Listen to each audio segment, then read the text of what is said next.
कभी कभी नए उपासकों से जब वार्ता होती है और वो कृपा करके अपनी दिनचर्या बताते हैं कि हम 6:30 बजे स्नान करते हैं, तब लगता है कि क्या साधना करोगे आप, कोई भी।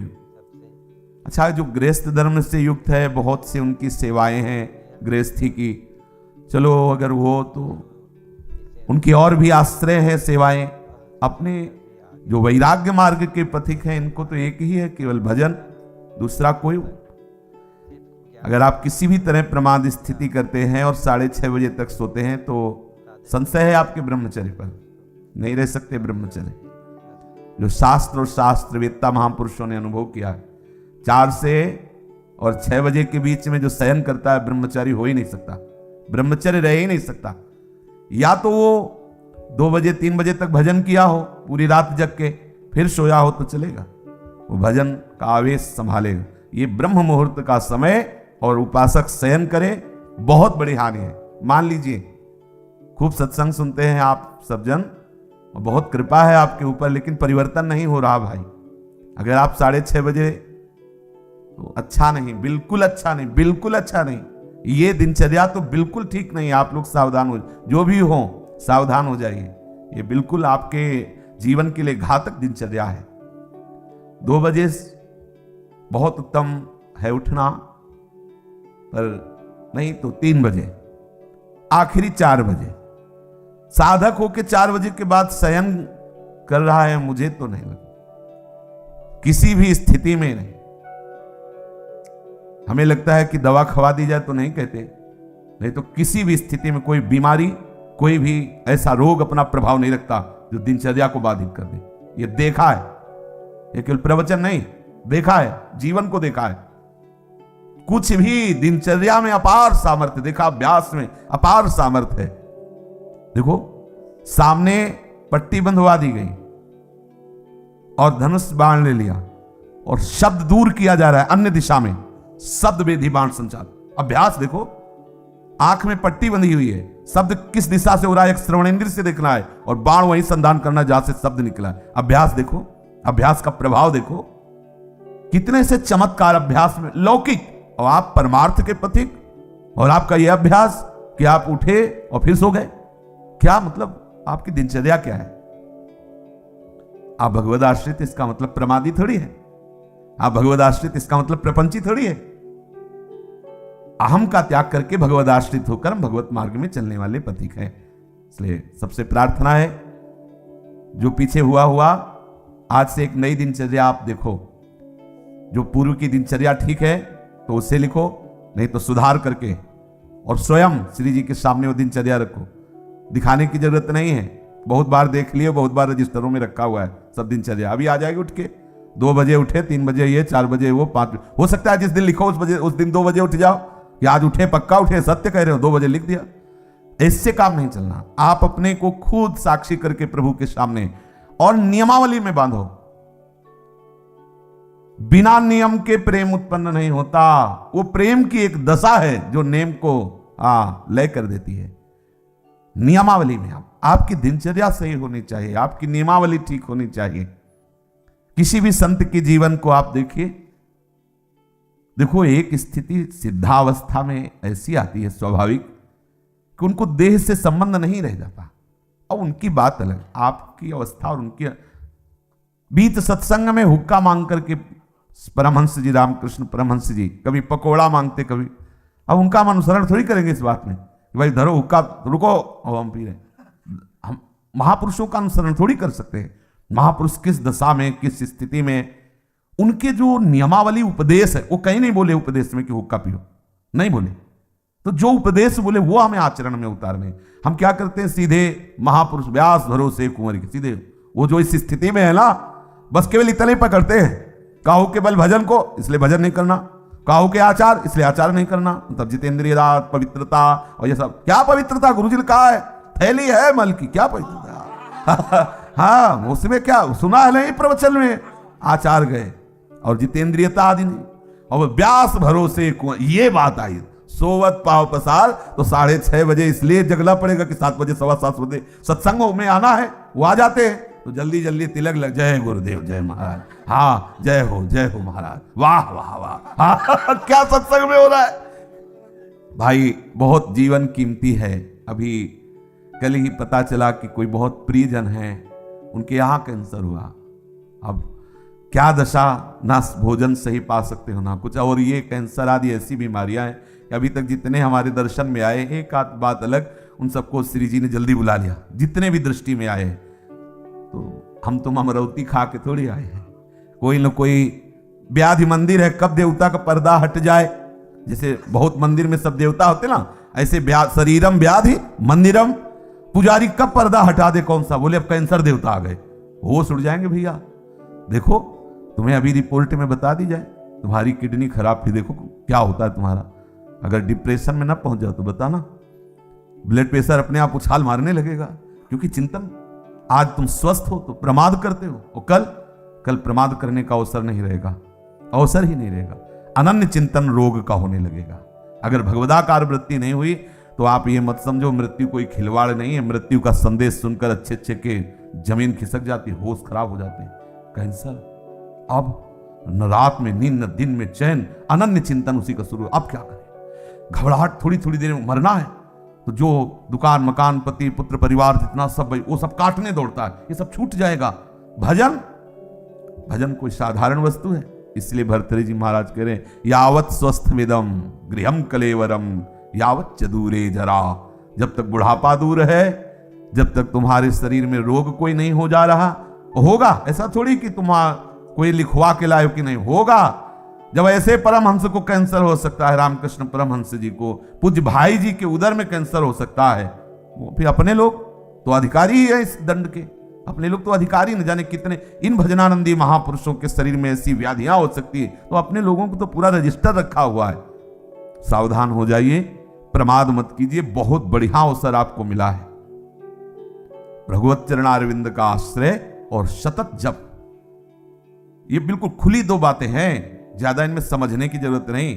अंदर से भगवत आश्रय और जिह्वा से जप, राधा वल्लभ श्री हरिवंश श्री हरिवंश। क्या जाता है भैया, अगर रोज का रोज शाम के हिसाब आपको ना दिखाई दे तो बताना, रोज आपको वैराग्य बढ़ा नजर आएगा, आपको नजर आएगा, अरुचि होने लगे। सच्ची कहते हैं भजन का प्रभाव, ये तो भगवत कृपा से भगवत चर्चा हो रही नहीं। एक मिनट के लिए अंदर से मन राजी नहीं, ये जो हो रहा है, एक मिनट के लिए राजी नहीं। अब ये सब बस यही लगता है, चुप किसी से मिलो मत, बंद करके दरवाजा अपने कमरे का, बस एकाकार वृत्ति।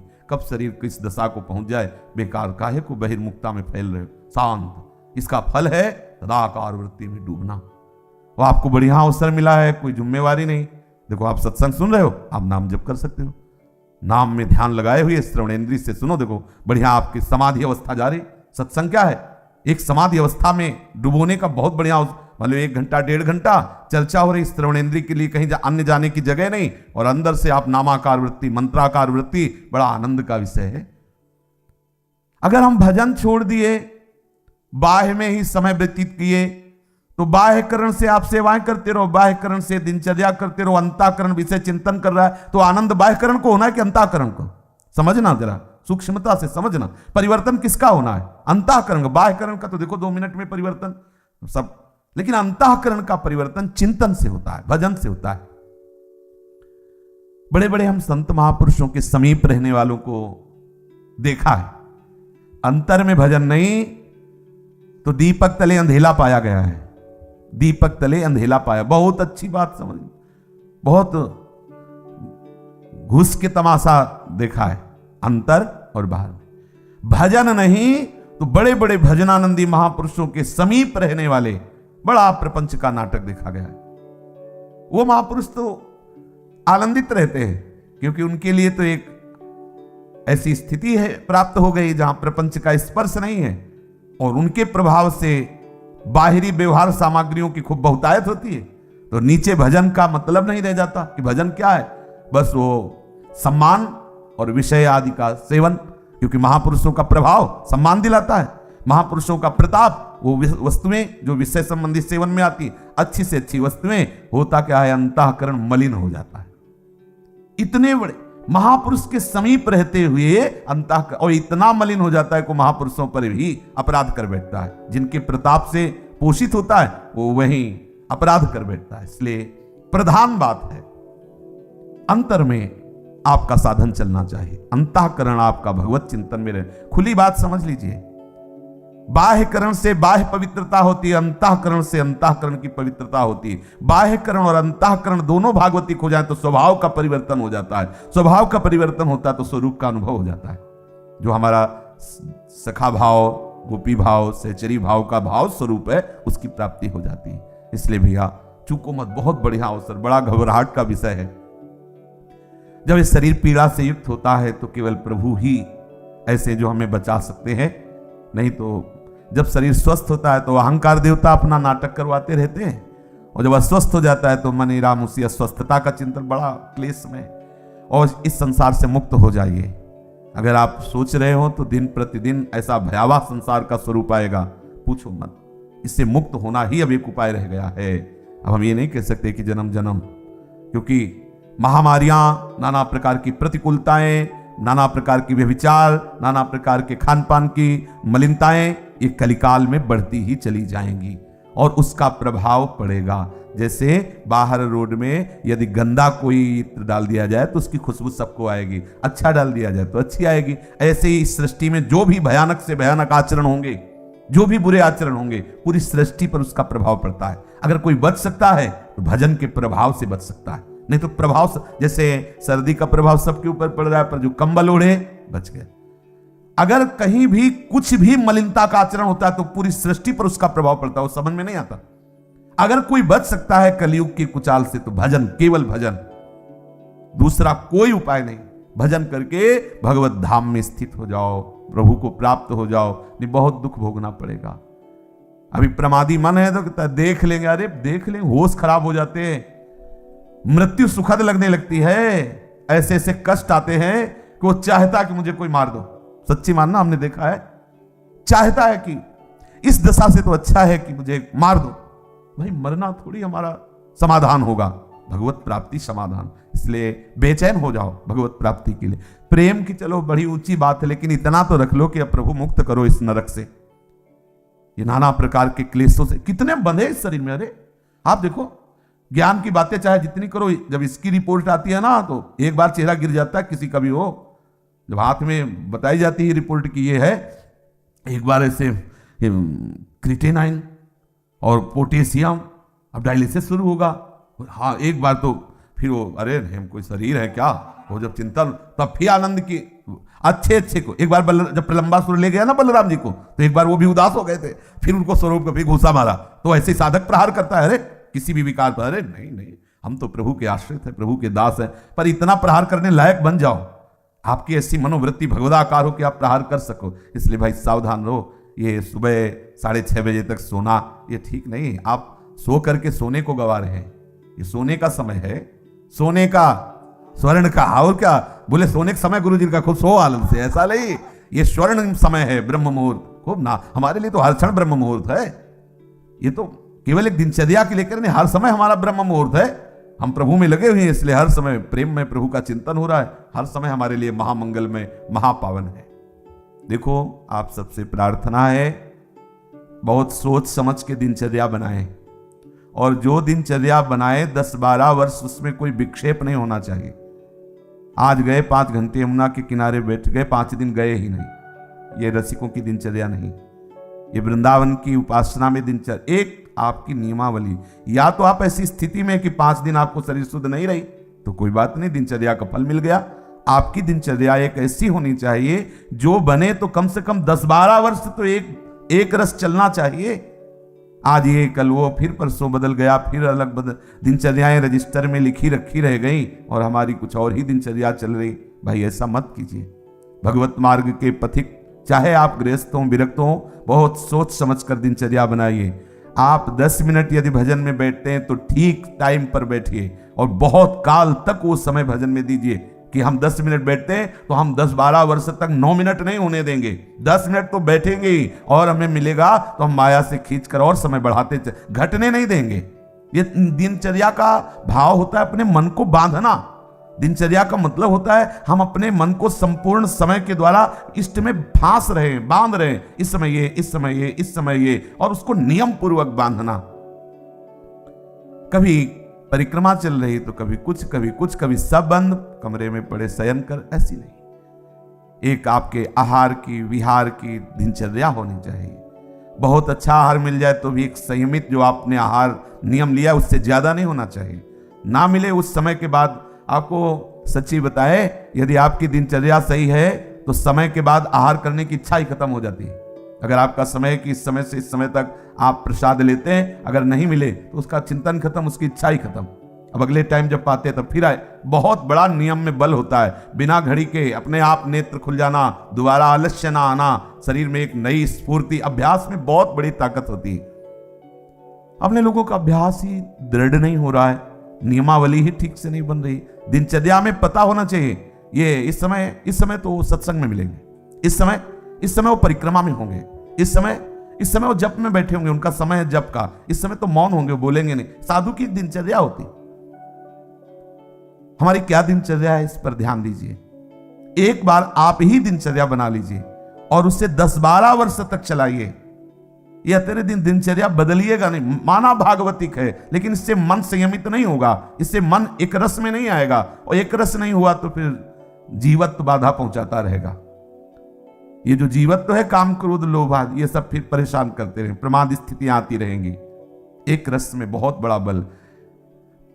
जब बुखार और ये सब परेशानियां शरीर में आती तो भी दिनचर्या बाधित नहीं होती। जो अच्छे साधक होते हैं, जिस समय स्नान उसी समय स्नान, जिस समय अपने आप इतना सामर्थ्य होती है।